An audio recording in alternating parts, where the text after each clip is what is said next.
தம்பிங்களா பாருங்க, இப்ப நியூயார்க்ல இருந்து நான் பேசுறேன். சரி, இப்ப நிறைய பேர் வந்து நாங்களும் இந்த மாதிரிலாம் சக்சஸ் ஆகணும், இது மாதிரி வரணும்னா எக்ஸாக்டா நாங்க என்ன பண்ணணும் அப்படிங்கிற மாதிரிலாம் கேட்க வர்றீங்க. ஃபர்ஸ்ட் வந்து நீங்க என்ன தெரிஞ்சுக்கணும் அப்படின்னா, சக்சஸ்ங்கிறது அவ்வளவு ஈஸி கிடையாது. வெற்றிங்கிறது வந்து உங்ககிட்ட இருந்து நிறைய விஷயத்த ஃபர்ஸ்ட் பறிக்கும்.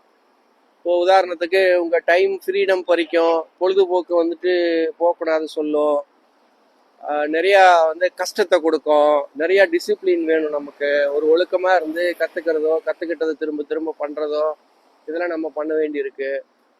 So success demand every thing, எல்லாத்தையும் ஃபர்ஸ்ட் கேட்கும். ஸோ அது யாருக்கு அந்த ஞானம் இருக்கோ அவங்களுக்கு தெரியும், ஃபியூச்சர்ல வந்து நமக்கு வந்து நிறைய டைம் ஃப்ரீடம் கிடைக்கும், நிறைய பணமும் இருக்கும். இந்த மாதிரி ஹெர்பல் லைஃப் சூஸ் பண்ணா நமக்கு ஆரோக்கியமும் கேரண்டி ஆயிரும், இந்த மாதிரி ஒரு இன்டர்நேஷனல் எக்ஸ்போசர்லாம் கிடைக்கும் அப்படிங்கிறது யாருக்கு தெரியுமோ அவங்க வந்து தன்னை மாத்திக்குவாங்க. மாத்திக்கிட்டு அவங்க பார்த்தீங்கன்னா நிறைய டைமு, நிறைய பணத்தை அவங்க வந்து அடிப்படையான விஷயங்களை கத்துக்கிறதுக்கும், கத்துக்கிட்ட விஷயங்களை திரும்ப திரும்ப போர் அடிக்காம பண்றதுக்கும். நிறைய பேருக்கு போர் அடிக்கும் ஒரே மாதிரியான விஷயங்களை திரும்ப திரும்ப பண்றதுக்கும் அவங்க ரெடியா இருப்பாங்க. நான் பாத்தீங்கன்னா இப்ப 15 வருஷமா பண்ணிட்டு இருக்கேன் ஹெர்பல் லைஃப் பிசினஸ். ஸோ ஒரு கஸ்டமர், 2 கஸ்டமர், 4 கஸ்டமர், 5 கஸ்டமர், ஒரே மாசத்துல ஒரு 36 கஸ்டமர் கிரியேட் பண்ணி, அந்த 36ல இருந்து ஒரு 10 வருஷம், எனக்கு தெரிஞ்சு 10 வருஷத்துல இந்த டாப் 1% ரீச் பண்ண முடிஞ்சதுன்னா ஒரு 5000 கஸ்டமர் ஆச்சு. ஸோ இந்த 10 வருஷம் பார்த்தீங்கன்னா நிறைய நாங்களாம் இழந்திருக்கோம். என்னென்னலாம் இழந்தோன்னா, பொழுதுபோக்கு இழந்தாச்சு, சொந்த பந்தம் இழந்தாச்சு.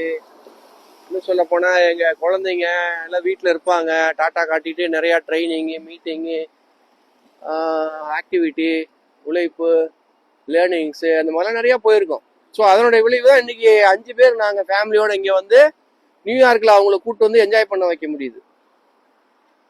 ஸோ நார்மல் பீப்புள் மைண்ட் செட்டில், நார்மல் பீப்புளுடைய டிசிப்ளின்ல, நார்மல் பீப்புளுடைய உழைப்பு மாதிரி நம்ம உழைப்பு வச்சுக்கிட்டு, நார்மல் பீப்புள் வேலை செய்கிற வாய்ப்புகள்ல இருந்து நம்ம வேலை செஞ்சுக்கிட்டு, நம்மளால வந்து பணக்காரனாவோ இந்த மாதிரி ஒரு டாப் 1% ரீச் பண்ணி இது மாதிரிலாம் வெளியில வர்றதுக்கோ நமக்கு பெருசா வாய்ப்பு இல்லை. ஃபர்ஸ்ட் வந்து ஒரு நல்ல வாய்ப்பு வேணும்.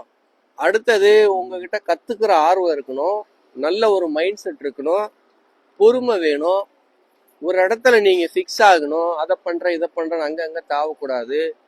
கத்துக்கிட்ட விஷயங்களை போர் அடிக்காம திரும்ப திரும்ப நீங்க பண்ற ஆளா இருக்கணும்.